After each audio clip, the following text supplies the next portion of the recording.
Z Débrief, en partenariat avec InmacWstore.com, le spécialiste de l'équipement informatique pour les professionnels. Bonjour à tous, nous voici de retour pour un nouveau Z Débrief, avec toujours Estelle à mes côtés pour vous donner les dernières infos de l'actualité numérique. Bonjour Estelle. Bonjour David, bonjour à tous. Alors quel est le programme cette semaine ? Alors on va tout d'abord parler de Free et de sa nouvelle offre pour concurrencer les autres opérateurs, le smartphone en leasing. Il sera ensuite question d'Amazon et de Microsoft qui, à force de se crêper le chignon devant des tribunaux, viennent de faire annuler un contrat cloud de 10 milliards de dollars avec le Pentagone. L'actualité, c'est aussi la France qui innove et révise son code de la route pour les voitures autonomes, mais aussi les détails de la cyberattaque de Kaseya et pour finir, quelques conseils pour équiper un poste de télétravail. Allez, le Z Débrief, c'est parti. Les dernières infos. Free vient donc de lancer une nouvelle offensive sur le marché du smartphone. Oui, pour contrer ces 3 concurrents français qui subventionnent leur mobile pour vendre des forfaits, le groupe de Xavier Niel propose désormais de louer son mobile avec, au bout de 2 ans, une possibilité d'achat. La souscription à cette offre peut se faire dès aujourd'hui, en ligne ou en boutique. À l'occasion de cette opération, Free joue aussi sur la transparence avec une facture détaillée où est mentionné le forfait qui correspond aux communications et le prix de la location du smartphone. La direction de l'opérateur ajoute qu'avec FreeFlex, c'est le nom de l'offre, les abonnés peuvent décider à tout moment d'acheter leur téléphone plutôt que de continuer à le louer. Il leur suffit alors de régler les mensualités restantes et l'option d'achat depuis l'espace abonné. Les abonnés ont aussi la liberté de restituer leur mobile au bout des 24 mois s'ils le souhaitent ou de prolonger la location sans engagement. Enfin, tous les smartphones proposés dans le cadre de cette offre disposent d'un SAV pendant 24 mois, un message on ne peut plus clair. Reste à voir si FreeFlex permettra à l'opérateur de continuer à grappiller des parts de marché à la concurrence. Pour rappel, sur le mobile, l'opérateur revendiquait 13,38 millions d'abonnés au terme du premier trimestre 2021, soit 6 000 de plus que fin 2020. Parlons maintenant de ce contrat baptisé JEDI, qui avait été lancé par le ministère de la Défense américaine. Il s'agissait de moderniser les opérations informatiques du Pentagone pour des services rendus sur une période pouvant aller jusqu'à 10 ans. Et c'est Microsoft qui avait remporté le contrat en 2019, devançant le leader du marché, Amazon Web Services. Avec 10 milliards de dollars à la clé, Amazon était alors passé à l'offensive judiciaire, accusant son concurrent d'avoir bénéficié du soutien injustifié de l'administration Trump.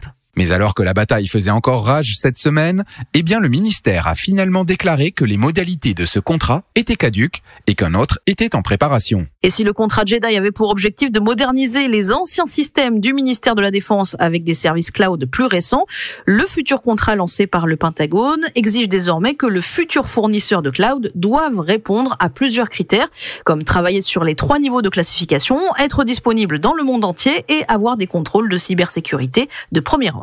Reste à savoir si les célèbres GAFA entreront une nouvelle fois en guerre pour un contrat qui, à force d'attendre, pourrait bien encore une fois être périmé par rapport aux besoins du client. On vous le disait au sommaire, il y a donc du changement du côté du code de la route en France. Oui, parce que l'on considère désormais qu'un système automatisé peut contrôler et conduire une voiture. En ce sens, un décret vient d'être pris relatif au régime de responsabilité pénale en cas de conduite de ces véhicules autonomes. Encore faut-il que les dites voitures ou autres engins automatisés soient autorisés à circuler sur les routes françaises. Ça pourrait venir assez rapidement, mais pour le moment sont testées seulement des voitures semi-autonomes.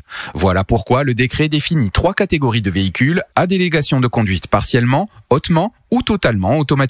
Le totalement étant dédié aux véhicules qui ne sont pas encore entrés en fonctionnement. La réglementation définit aussi les modalités d'interaction entre le conducteur humain et le système de conduite automatisé, tout comme les manœuvres que le système peut être amené à effectuer automatiquement pour à chaque fois définir la responsabilité pénale du conducteur et donc ses obligations. Et la France est le premier pays européen à mettre en place un cadre réglementaire complet pour la circulation de ces véhicules autonomes, se félicite le ministère de l'Intérieur. Encore faut-il qu'il roule pour savoir si ce nouveau code fonctionne. Poly conçoit des produits audio et vidéo haut de gamme pour que vous puissiez réaliser de meilleures réunions n'importe où, n'importe quand, tout le temps. Nos casques, nos produits de visioconférence et audioconférence, nos logiciels d'analyse et services sont créés pour connecter les collaborateurs avec une clarté incroyable. De qualité professionnelle, les produits et solutions Poly sont faciles à utiliser. Elles sont compatibles avec l'ensemble des plateformes comme Microsoft Teams et Zoom. À découvrir chez votre partenaire InmacWstore. Le chiffre marché. Le chiffre de la semaine, c'est 1500. Un nombre, en fait, pour le nombre d'entreprises qui ont pâti de la cyberattaque dirigée contre la société Kaseya. Les attaquants ont découvert et exploité une faille dans le logiciel VSA de Kaseya, utilisé par les MSP et leurs clients. VSA est un logiciel de surveillance et de gestion à distance qui est utilisé pour gérer les terminaux comme les PC, les serveurs et les caisses enregistreuses, ainsi que pour gérer l'application de correctifs de sécurité. Heureusement, le nombre de victimes est resté stable à partir du samedi 3 juillet, jour des attaques. Pour éviter qu'elles se multiplient, Kaseya a rapidement développé un patch pour les clients qui utilisaient VSA sur leur propre serveur. Un correctif devrait être disponible dans les 24 heures suivant la remise en ligne de ces serveurs SaaS. La société a également publié un nouvel outil gratuit de détection des menaces que les clients peuvent utiliser pour vérifier les réseaux et les ordinateurs. La nouvelle version recherche les indicateurs de compromission, le chiffrement des données et la note de rançon Reveal. Mais Kaseya recommande toujours à ses clients de maintenir les serveurs VSA hors ligne jusqu'à ce qu'il soit possible de procéder à la restauration en toute sécurité. Ça peut toujours être utile. Une récente étude vient de prouver que 2/3 des salariés travailleront en janvier prochain à leur bureau, mais aussi à leur domicile. Ils auront donc 2 espaces de travail à équiper. Voici quel matériel choisir. Pour effectuer leurs tâches à domicile ou depuis un espace de coworking, le mieux, c'est d'équiper les salariés d'un ordinateur portable. Il leur faut aussi un casque micro, visioconférence oblige. Le budget peut être aussi dédié à l'acquisition d'un écran supplémentaire, complément à celui du PC portable professionnel et de plus grande taille selon la nature de l'activité. On en avait déjà parlé. Autre équipement à privilégier, le siège où vont s'asseoir les salariés. Un bon fauteuil de bureau répond à des critères. Il est réglable, possède des accoudoirs, un appuie-tête, des roulettes, une assise confortable. Son but est de prévenir les troubles musculo-squelettiques et les arrêts maladie qui les accompagnent. En matière de bonne pratique, le réglage du siège permettra de s'assurer aussi que le clavier est bien positionné. Cela signifie qu'il est à la hauteur des mains lorsque les coudes forment un angle droit.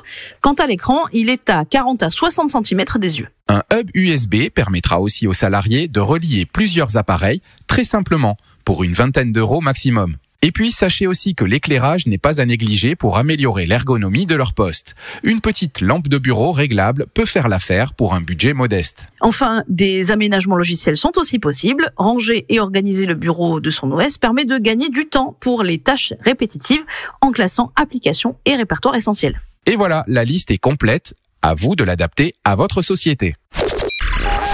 Le Z débrief de la semaine, c'est fini. Avec Estelle, on vous donne rendez-vous dans 7 jours pour un nouvel épisode. Et si d'ici là, vous voulez en savoir plus sur la transformation numérique, direction le site zdnet.fr. Et puis, comme toujours, pour ne rater aucun épisode, si ce n'est pas déjà fait, n'hésitez pas à vous abonner sur Spotify, Deezer ou encore Apple Podcast. À la semaine prochaine. Bye bye. Z Débrief, en partenariat avec InMac WStore.com, le spécialiste de l'équipement informatique pour les professionnels.